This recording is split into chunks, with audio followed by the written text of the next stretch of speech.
ও লিয়াকত ভাই দৌড় মেরো না, আমি সোহেল। একদিনই আমি সে পুলিশ মনে করে দৌড় মারছিলাম, সে নিয়ত করে ফেলিয়েছে 2-3 কিলো আমি দৌড়বো। আগের জায়গায় আর খুঁজে পাচ্ছি না, তা কি ব্যাপার?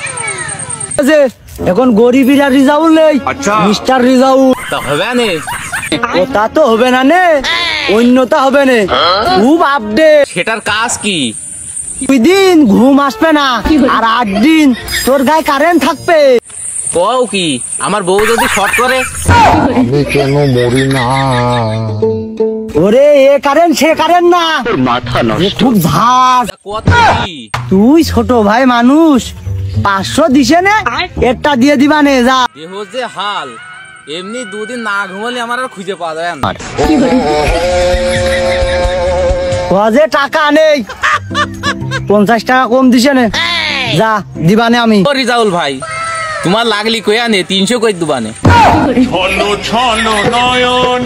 আমার কাস্টমার ফিরে গেছে, সকালতে 1 পয়সা আমি বিক্রি করতে পারিনি, আমার ব্যবসায় গাড় মারা গেছে।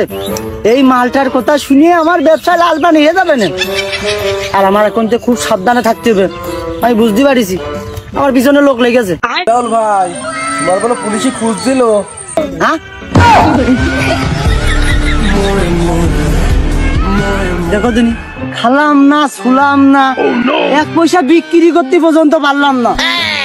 আমার মনে হয় যারা আমার মূলত কাস্টমার ছিল এরা আমার পাচ্ছে না, মাল কোনো জায়গায় পাচ্ছে না, যার কারণে এরা মনে হয় পুলিশের কাছে আমার নামে নিউজ দিয়েছে। কি করবো কদিন, এখন আমি আগে আমি খুব শান্তিতে ছিলাম।